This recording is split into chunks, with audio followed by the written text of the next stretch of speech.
1.500.380, 1.500.398, 1.500.416, 1.500.454. Y sumando. Suscríbete a nuestro canal de YouTube, @Blue Radio Co. Blue Radio, más que radio. Y sumando. Interactúe con nosotros a través de Twitter con el numeral Sala de Prensa Blue. La otra noticia de la semana la vamos a analizar aquí a continuación en Sala de Prensa Blue. Estamos de regreso con ustedes. Como todos los domingos los acompañamos a través de todas las frecuencias de Blue Radio, pero también a través de la señal de Noticias Caracol en vivo en la mañana del domingo para entender lo que pasó y entender lo que viene. Además del tema de la salud, otra de las noticias, repito, con la que cerró esta semana que termina y la que comienza es la rebelión, el choque de trenes y esa gran polémica que hay entre el gobierno nacional y los departamentos del país, especialmente con los gobernadores. Todo por cuenta de una decisión que tiene que ver y que está amparada en la emergencia económica, la muy polémica emergencia económica que decretó el gobierno para reemplazar la famosa reforma tributaria que no pasó en el Congreso de la República. Pues bien, en esa emergencia económica hay un artículo y hay un decreto, hay una norma que establece un tema que toca las finanzas de los departamentos y que tiene que ver, entre otras cosas, con la plata que reciben por la venta de licor y de cigarrillos. Los departamentos y los gobernadores, que son los que los representan, los gobiernan, pues pusieron el grito en el cielo y pues dicen, no señor, nosotros no vamos a acatar esa decisión, vamos a acudir a instancias legales y pues eso generó una pelea de proporciones gigantes. Para el gobierno es una pelea política, dice que son opositores al gobierno los que dicen que no van a acatar esa norma. Incluso el ministro del Interior habló de prevaricato, dice que eso es ilegal. Los gobernadores dicen, pues vamos a acudir también a instancias legales para demostrar que lo que quiere hacer el gobierno, quitándonos plata de esas rentas departamentales para cuadrar caja nacional, pues eso no es legal y no podemos hacerlo. Un galimatías enorme que bien vale la pena analizar, porque mañana va a haber reunión. Está prevista para las 8 de la mañana en el despacho del ministro de Hacienda con varios de esos gobernadores. Se supone que el de Antioquia, la del Valle, Tolima, por mencionar algunos mandatarios regionales que van a ir a escuchar las explicaciones del gobierno nacional. Pero ¿qué es realmente lo que está pasando? Hablamos con el doctor Juan Pablo Herrera, él es decano de Economía de la Facultad de Economía de la Universidad Externado de Colombia y también tiene una gran autoridad en la materia porque fue superintendente delegado de competencia en la Superintendencia de Industria y Comercio. Doctor Herrera, un gusto saludarlo hoy domingo. ¿Cómo me le va? Juan Roberto, muy buenos días y un saludo muy especial a todas las personas que nos escuchan hasta ahora. ¿Más o menos correcta la reflexión y el resumen o qué nos faltó en este panorama para que la gente entienda un tema que es muy técnico? ¿Qué nos falta? ¿Qué hay que entender, doctor Herrera? Pues Juan Roberto, creo que la presentación inicial que has hecho es desde todo punto de vista acertada. El artículo 215 de la Constitución Política de Colombia establece las condiciones bajo las cuales es posible hablar de una emergencia económica. Cuando se piensa en una emergencia económica, se está hablando de una situación absolutamente exógena, externa, en donde deben demostrarse hechos sobrevinientes que definitivamente justifiquen para y que den un contexto para que el gobierno nacional pueda tomar una medida como la que efectivamente ha tomado. Creo que hay varias voces que desde hace varios días, en el momento en que el gobierno nacional decidió instaurar esa medida, que hemos hablado de no encontrar en ningún lado del decreto un verdadero hecho sobreviniente. El gobierno nacional ha hecho alusión a varios elementos que según su criterio serían sobrevinientes, pero cuando uno empieza a desglosar cada uno de ellos, pues difícilmente encuentra que se puedan catalogar como hechos extraordinarios, imprevisibles, y paso muy rápidamente, Juan Roberto, a delimitarlos. Sí. El primero de ellos es pues, justamente la negativa que el Congreso de la República dio sobre la aprobación de esos 16 billones que se querían recaudar para poder generar el financiamiento del presupuesto general de la Nación. Yo creo que aquí es muy importante reconocer que en el momento en que el Ministerio de Hacienda toma la decisión de radicar y presentar al Congreso este presupuesto, sabía muy bien que estaba condicionado a una aprobación o no del Congreso de la República. Y el Congreso, como rama legislativa, no tiene una función notarial de aceptar todo lo que el gobierno nacional pueda estar solicitando. Doctor Herrera, perdón, lo interrumpo. Sí, claro. No, claro, solo para una reflexión didáctica. Es como si yo en la casa hago el presupuesto de gastos de mi hogar basado en un crédito que me va a aprobar un banco que no me ha aprobado. Totalmente, es justamente eso. Entonces, si el banco me rechaza el crédito, pues yo no puedo decir que esto sea un hecho sobreviniente. Sí. Yo como hogar sabía desde el primer momento que esa contingencia podía suceder y debería haber tenido un plan de austeridad de gasto realmente estricto, que nunca lo vimos a través de las diferentes semanas que pasaron entre el momento de la radicación del presupuesto general de la Nación y el momento en que se habla de un hecho sobreviniente con la producción de este documento. Sí. Un segundo... Adelante, doctor Herrera.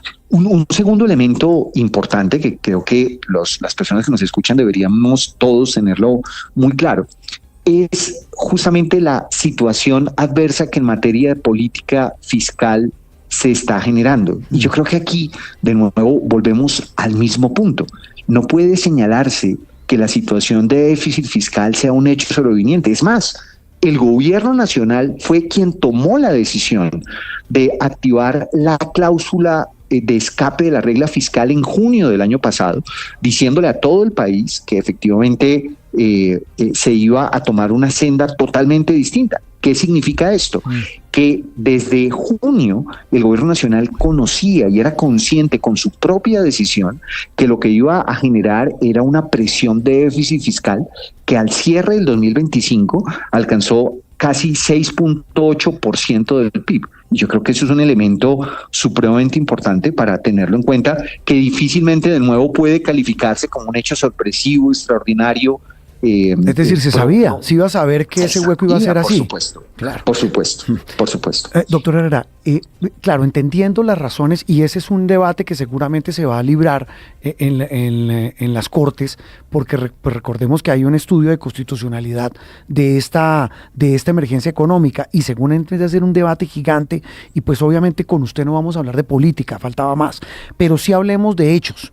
Este es uno, el de la emergencia económica, el otro, y es el que tiene que ver con esto de los gobernadores, porque me falta el de la emisión de bonos, la caída del dólar y el tema de la inflación y el salario mínimo, que repito son temas que a todos nos tocan, pero arranquemos rápidamente con el de los gobernadores. Esta pelea hasta dónde, claro, va a llegar a los tribunales y aquí va a haber una discusión jurídica, pero con esos decretos de emergencia económica sobre licor, ¿qué tanto se golpea a un departamento? Pues la respuesta, don Roberto, es de una manera muy importante, de una manera significativa, y es que recordemos que tanto el cigarrillo, o sea, el tabaco, el consumo de tabaco, junto con licores, son rentas que reciben los diferentes departamentos. Cuando se toma la decisión de generar un impuesto al consumo, como el que se está anunciando con este ajuste, pues definitivamente va a implicar dos efectos. En primer lugar, y creo que es lo que hoy los gobernadores están muy preocupados, y uno desde la lógica económica entendería la razón, sí, es porque pues, las rentas departamentales se van a ver fuertemente afectadas frente a este impuesto. Menos rentas departamentales provenientes de ese tipo de consumo están afectando directamente la salud en cada uno de los departamentos, pueden llegar a afectar la educación en los departamentos, y esto es un tema pues realmente complicado. Pero hay algo que seguramente no hemos caído en cuenta y que vale la pena traer a colación. Cuando se habla de licores y cuando se habla de tabaco, uno podría desde la lógica económica hablar de la existencia de ciertas inelasticidades en el consumo. Eso significaría que pues, los hogares colombianos que habitualmente están destinando ciertos recursos para la adquisición de estos bienes, pues con el impuesto van a tener que incrementar su consumo. O sea, recordemos básicamente que el consumo de licores en Colombia y el consumo de tabaco responde a un ejercicio de ciertas rigideces que puede terminar por afectar la capacidad de pago de los hogares para otros bienes. A ver si lo entiendo. El trago no se negocia y se compra sí o sí y no importa el valor. Exacto. Y con la misma plata, pues seguramente voy a tener una afectación a mi capacidad adquisitiva para otros bienes que son supremamente importantes en la canasta familiar. Entonces, hay un doble juego. Por un lado, reducción de rentas departamentales, pero por otro lado también una afectación en el consumo y en el bolsillo de los hogares. Puede dejarse de pagar el arriendo, el mercado, pero el trago no. Una reflexión interesante. Sabe que yo no la había hecho más macro por el tema de los ingresos departamentales, pero no de los hogares. Doctor Herrera, ahora sí entremos en materia, porque esta semana el presidente de la República realizó una locución, la hizo en horario prime, 7 de la noche, dijo que como lo censuraban, que él debía defender lo primero, que es el incremento del 23.7% del salario mínimo en Colombia. Él dijo que esto es un debate de televisión, que esto es para enfrentar a los pobres con pobres y que con datos en manos iba a decir que el costo de vida no se dispara, la inflación no sube por cuenta de un salario mínimo que suba el 23.7%. Su opinión y su concepto sobre el tema, ¿cuál es, doctor Herrera? Pues Juan Roberto, muy preocupado por las afirmaciones del presidente en esos 15 minutos en donde supuestamente demostró la ausencia de un efecto inflacionario. Pues hay muchos elementos en los cuales uno podría entrar altísimas críticas sobre la robustez y la rigurosidad con que ha hecho este tipo de análisis. La primera, pues ha tenido en consideración tan solo una lista de unos productos que se venden en Corabastos en los primeros 15 días del año. Sí. Yo creo que aquí es muy importante subrayar 15 días, porque cuando se trata de un periodo tan corto, es muy difícil poder analizar y prever el efecto que el incremento del 23.7% del salario del salario mínimo y 24.5% de auxilio de transporte puede estar generando sobre la economía en su conjunto. Cuando hablamos de precios de los principales productos agrícolas, él se limitó simplemente a presentar un slide con una serie de productos que se están vendiendo en Corabastos y pues simplemente dijo, miro el precio de 31 de diciembre, miro el precio del 15 de enero, no ha habido un cambio significativo, estable, no hay ningún tipo de afectación. Y yo creo que se nos olvida que buena parte de estos precios pues están en función de cosechas, están en función de disponibilidad de la red logística y están en función de valores que los economistas hablamos que existe algún rezago en el mecanismo. ¿Qué significa esto? Pues que si el salario mínimo mensual legal vigente empezó a regir desde el 1 de enero, pues precisamente el efecto se va a empezar a ver a finalizar enero, cuando se empiecen a pagar los salarios. Y esto pues no podría implicar necesariamente que yo en los primeros 15 días pueda observar el mecanismo de transmisión sobre esos precios. Número uno. Número dos. La central de Corabastos pues no es representativa de las dinámicas de precios de todo el sistema económico en todo el territorio nacional.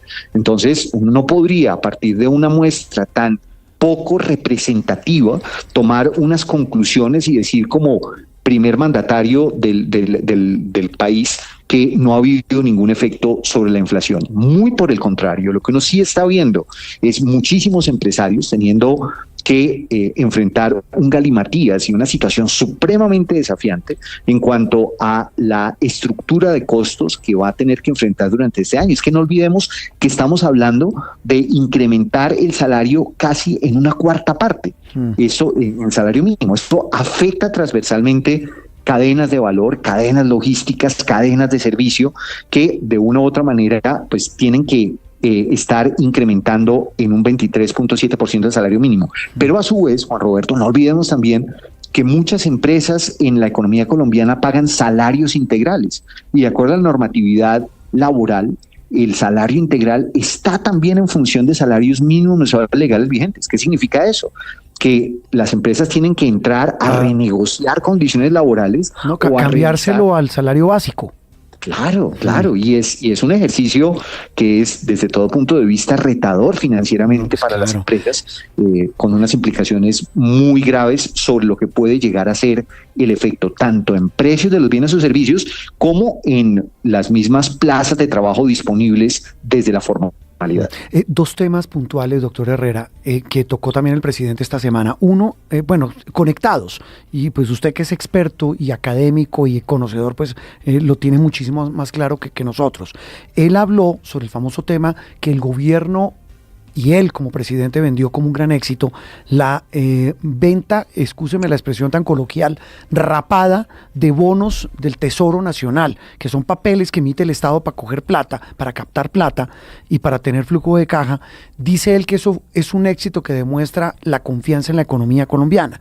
Y ahí está pegado lo que está pasando con el dólar en Colombia, que está caído. El peso colombiano el año pasado una de las monedas más revaluadas, que más se apreció en el mundo, pero también tiene una cara que es la de que los colombianos que reciben por dólares pues ven menguados sus ingresos.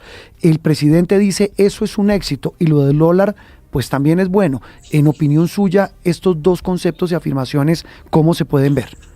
Pues Juan Roberto, hay también una gran preocupación por parte de varios economistas, donde me incluyo, a propósito de esas decisiones de endeudamiento adicional. Cuando uno mira las dinámicas de lo que ha sido la deuda en Colombia, lo que uno podría decir es que en los últimos 3 años esa deuda se ha incrementado de una forma totalmente inusitada. Y uno dice, doctor Herrera, pues, y lo interrumpo para que esto, como es una clase, una emisión de un bono, cuando un país como Colombia emite un bono en los mercados bursátiles del mundo, ¿por qué es deuda? Expliquémosle a la gente. Claro, la idea de la emisión de un título valor es una decisión de buscar recursos y buscar liquidez en el corto plazo con un compromiso fundamental, y es: yo le otorgo un título a quien quiera darme una plata específica por la cual yo estoy vendiendo ese título con una expectativa, y es que estoy garantizando que a futuro voy a pagar unos intereses por esa plata, y una vez finaliza la duración de ese título, pues como gobierno me comprometo a devolver la plata más los intereses que estoy pagando. Es decir, si le entiendo, hay un papel que yo digo, un bono por 100 pesos, y como país me comprometo a en X tiempo a esa persona que lo compra pagarle 130, me lo estoy inventando. Exactamente, es justamente eso, Entonces es un mecanismo para buscar recursos en el corto plazo, para poder generar gasto público, para poder amortizar necesidades de funcionamiento y de pago de intereses, flujo de caja, plata, liquidez. Pues con el compromiso, por supuesto, de remunerar a quien ha adquirido ese título valor. En la medida en que el demandante de títulos vea a una economía muy sólida, robusta, donde hay certidumbre jurídica, pues realmente el riesgo va a ser menor, y lo que va a tener que pagar el Estado van a ser menos intereses. Por tanto, pues el valor del título es mayor, el precio del título es mayor. Claro. Pero en la medida en que la economía se vea mucho más vulnerable, donde exista más ruido, donde no exista certeza jurídica, pues seguramente menos demandantes van a estar dispuestos a adquirir ese título por tasas más bajas.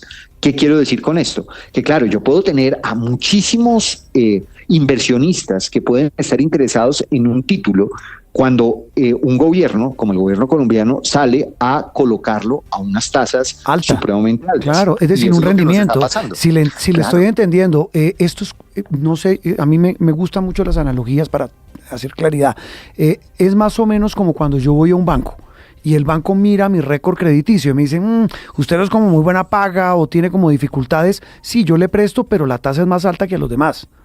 Exactamente. Y la otra, y la otra también es la siguiente, claro, son rapados porque el gobierno ofrece más interés, pero nos decía un economista que es como cuando yo, como una persona normal que lo soy, un ciudadano de a pie, cojo mi tarjeta de crédito y hago un avance y saco plata para pagar otras deudas, pero obviamente el interés del avance es altísimo. Por supuesto, y es lo que justamente nos está pasando con ese mecanismo de conversión de deuda. Pues finalmente lo que está sucediendo es, pues estamos siguiendo endeudándonos, o sea, no estamos resolviendo un problema porque pues tampoco estamos en condiciones de salir y pagar la deuda que tenemos, necesitamos más deuda. Sí. Y por supuesto hay un efecto, como lo mencionabas en la introducción de esta parte de la entrevista, de efecto sobre la tasa representativa del mercado. Sí. Cuando hay que traer más dólares, pues esto es una lógica de oferta y demanda. Si yo tengo un exceso de oferta de dólares, pues simplemente la tasa representativa del mercado es menor. Y esto, pues, ¿eso es lo que está bajando el dólar, doctor Herrera? En parte sí. Y la plata, pues, y excúseme, le interrumpo, ¿y la plata en narcotráfico? Claro, ahí, digamos, uno podría pensar en 3 argumentos básicos que pueden estar generando una afectación sobre la tasa representativa del mercado. Primero, pues todos los envíos de remesas y de giros de nuestros colombianos que han salido, particularmente en los últimos años, a vivir en otros países y mandan esas remesas que pueden estar generando una oferta mayor de dólares en Colombia.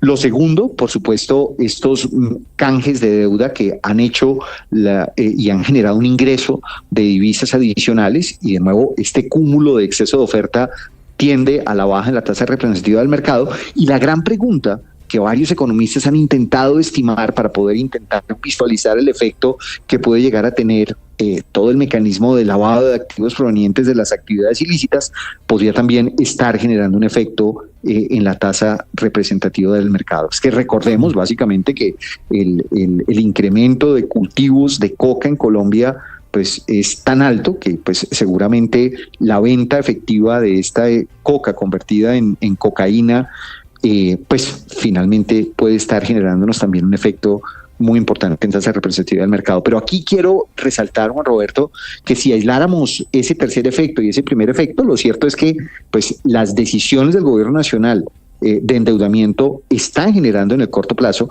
también un efecto sobre tasa representativa del mercado que no debemos dejar de contemplar. Un poco también para que quienes nos escuchan tengamos muy presente que esta tasa representativa del mercado podría ser artificialmente baja, pues en función de esta coyuntura de canje de deuda que está realizando el gobierno nacional. Y tal vez una reflexión final, doctor Herrera. El presidente también hasta la saciedad ha dicho que todo este hueco fiscal, la falta de plata, todo lo que está teniendo que hacer, la emergencia económica, etcétera, etcétera, se debe a que está pagando deudas del anterior gobierno. ¿Eso es así?